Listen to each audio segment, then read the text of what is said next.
Picture चालू करो बे। Sound एक 7 एक्शन। दुबे जी, सबसे पहले मैं आपके साथ शुरुआत करना चाहती हूँ। आपने अधिकारी को सुना, अग्निहोत्री जी को, वो इस्तीफा दे रहे हैं इस मुद्दे पर, लेकिन ऐसा लग रहा है ना अखिलेश बाबू से बात करने पर वो पीछे हट रहे हैं, ना वो अभी मुक्तेश्वरानंद के साथ तो उनके वीडियो ही आ गया है, बातचीत ही आ गई है। इसमें पॉलिटिक्स अब ज्यादा हावी हो गया है क्या?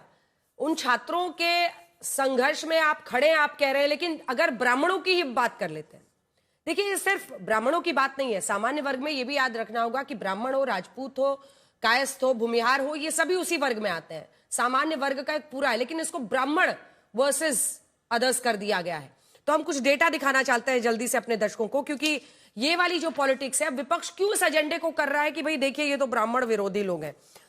जो उत्तर प्रदेश का मध्य हिस्सा है, इसमें 60 विधानसभा सीटों पर 20% से अधिक आबादी है ब्राह्मणों की।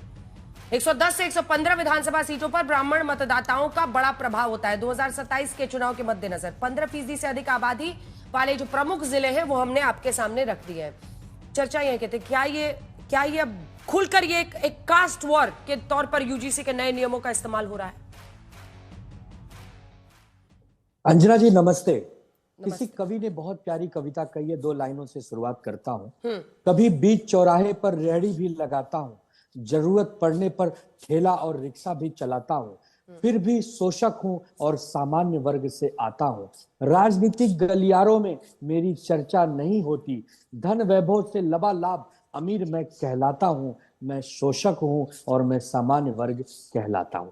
एक बात मुझे बताइए अंजना जी, जब कोई कानून आप यूनिवर्सिटी में ला रहे हैं और उसका अगर नाम ही आपने ये रखा है कि ये भेदभाव रोकने वाला समानता का कानून है, तो उसमें समानता लाइए ना।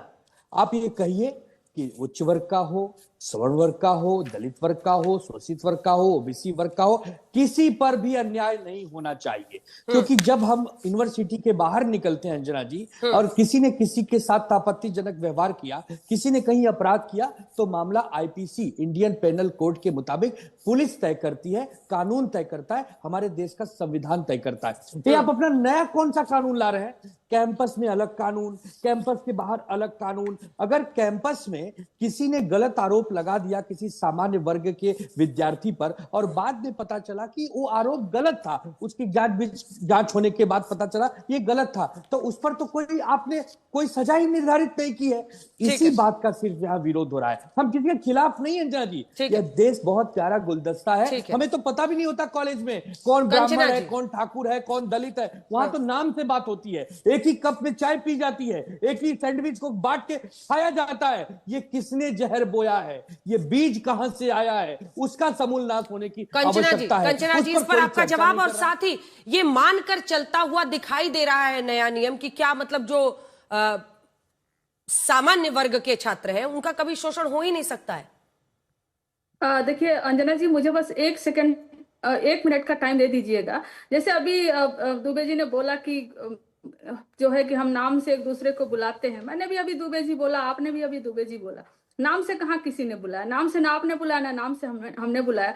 लेकिन 2 लाइन मैं और कोट करना चाहती हूँ, और संभवतः ये आप इसको पर्सनल मत लीजिएगा, लेकिन आप ही का स्टेटमेंट है 2020 में कारवां में छपा हुआ है, जिसमें आप कहती हैं कि व्यक्तिगत रूप से मैं आरक्षण विरोधी हूँ। मुझे लगता है कि आरक्षण सबसे बड़ा अन्याय है, और मेरे पिता डॉक्टर ओम प्रकाश तिवारी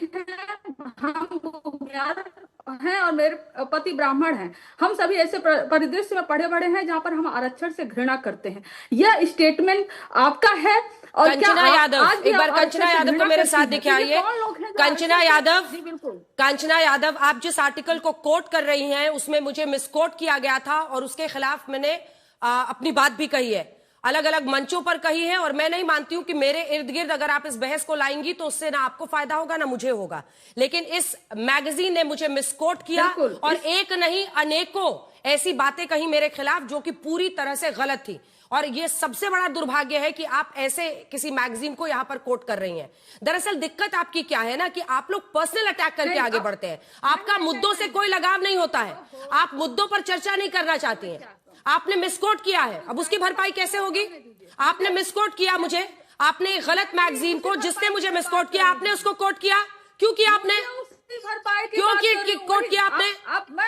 अरे ये गुस्सा हो गई ना आप? बिल्कुल गुस्सा होंगे। अगर आप फेक न्यूज फैलाएंगी तो मैं गुस्सा होंगी। और आपको अंजना स्क्रीन से जी। भी हटाऊंगी, हटाइए इनको स्क्रीन से। अंजना जी, अच्छा, कंचना इससे हटा यादव, दीजिए। आप बिना वेरिफिकेशन के मुझे ऑन एयर कोट नहीं कर सकती हैं, और कोई भी वेरीफाइड जगह से आपको कोट करना होगा। एक ऐसा मैगजीन जिसने मुझे मिसकोट करके छापा हो, उसको आपने कोट किया है। आगे से ऐसी हिमाकत मत कीजिएगा। हटाइए इनको स्क्रीन से। चलिए बाकी मेहमानों को दिखाइए। अखिल स्वामी जी, आपके पास आ रही हूं। अखिल स्वामी जी, उससे पहले मैं आपके पास जाती हूं, क्योंकि मैं चाहती हूं कि एक काउंटर हो जो आनंद दुबे जी कह रहे हैं उनकी बातों का। इसीलिए प्रोफेसर साहब आपके पास ये सवाल है। सामान्य वर्ग के छात्र कह रहे हैं, भाई हमने क्या नाइंसाफी की है? अगर हम कुछ गलत करें तब तो हमें मुजरिम बनाओ ना, लेकिन यहां पर तो कमेटी में उनको शामिल नहीं करना, मैंडेटरी नहीं बनाना। जैसे सबके लिए है, 10 मेंबर्स की टीम है, कमेटी बनेगी, उसमें उनका रिप्रेजेंटेशन मैंडेटरी नहीं करना उनको चोट पहुंचा रहा है। अगर मेरे खिलाफ गलत नियत से कोई कुछ करे तो उस पर नहीं बोलना, मतलब उसके खिलाफ एक्शन नहीं होगा। वो कह रहे हैं ये गलत है। क्या ये सही नहीं? क्या ये नेचुरल जस्टिस नहीं है जो ये छात्र मांग रहे हैं? देखिए, इस पूरे कानून को या यूजीसी का गजट नोटिफिकेशन है, इसको सही संदर्भों में समझना होगा। इसकी आवश्यकता क्यों पड़ी? देश भर में विश्वविद्यालयों में जाति के आधार पर, जेंडर के आधार पर, या विकलांगता के आधार पर, या आर्थिक आधार पर, या क्षेत्र के आधार पर, बहुत सारे आधारों पर हम सब जब घरों से आते हैं तो पूर्वाग्रह लेकर के आते हैं। और होता क्या है कि वो पूर्वाग्रह वहां पे भी दिखाई देते हैं जब जिस समाज से हम आते हैं। तो जब वो पूर्वाग्रह दिखाई देते हैं और किसी के साथ इन आधारों पर भेदभाव होता है तो शिकायतें होती है। वो शिकायतें आमतौर पर उसका कोई मैकेनिज्म नहीं होता, तो चेयरपर्सन को, हेड ऑफ डिपार्टमेंट को, वाइस चांसलर को, प्रिंसिपल को, किसी को भी दे दी जाती है। यूजीसी ने पाया कि इन शिकायतों में बहुत बड़ी बढ़ोतरी है, बहुत सारे मामले हैं, तो इसको लेकर के प्रॉपर एक रेगुलेशन होना चाहिए कि इनका निपटारा कैसे किया जाए। दूसरा, इसका उद्देश्य देखिए, ये सिर्फ SC/ST के बारे में नहीं है, जाति के बारे में नहीं है, इसमें विकलांगता शामिल है, इसमें आर्थिक रूप से पिछड़ा वर्ग शामिल है, जिसको हम EWS कहते हैं तकनीकी भाषा में, वो भी शामिल है। तो इसमें किसी भी आधार पर किसी के साथ भेदभाव ना हो। और इसके लिए अब इसको हम सब लोग कैसे देख रहे हैं कि एक दंडात्मक जैसे कोई कानून बना दिया गया है। ये दंड के लिए नहीं है, ये आपस में जो हमारे पूर्वाग्रह हैं उन पूर्वाग्रहों को दूर करने के लिए सामाजिक संवेदनशीलता, उसके उद्देश्य को आप पढ़ेंगे तो उसमें लिखा हुआ है कि हम आपस में सद्भाव विकसित करें, नफरत विकसित ना करें। जैसा सारी बहसों में हो रहा है, लग रहा है कि एक दूसरे के खिलाफ हम नफरत विकसित कर रहे हैं। हमको सद्भाव विकसित करना है। अगर मेरे मन में, आपके मन में, किसी के मन में किसी के बारे में पूर्वाग्रह है, नहीं, पर एक सेकंड, क्या ये प्रेमाइस नहीं माना जा रहा है कि जो हमेशा, ठीक है दुबे जी छोटा सा रिबाटल, फिर मैं स्वामी जी के पास। गंगा जी, आप जो प्यारी प्यारी बातें कर रहे हैं पूर्वाग्रह से ग्रसित, सरकार आए ना सामने, सरकार डिबेट करे, सरकार संवाद करे, सरकार चर्चा पर आमंत्रित करे। धर्मेंद्र प्रधान जी ने अभी स्टेटमेंट दिया है किसी के साथ अन्याय नहीं होगा। ये सरकारी तो है, वो शिक्षा मंत्री है, इससे बड़ा और क्या होगा? नहीं, इससे नहीं होगा। ये आपके प्यारी प्यारी बातों की छिटाकशी से ये मामला शांत नहीं होगा।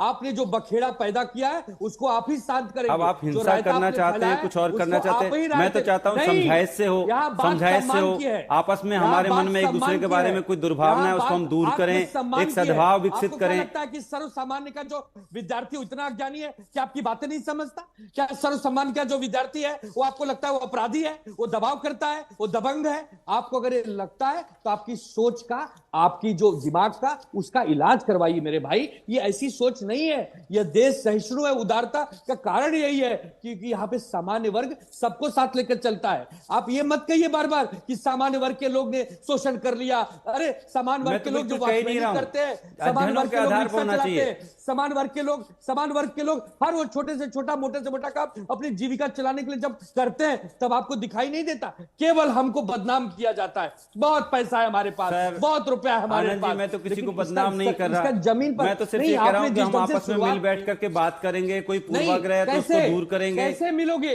मिल बैठ करके तो बात नहीं रही ना, अब तो कमेटी बन रही है ना।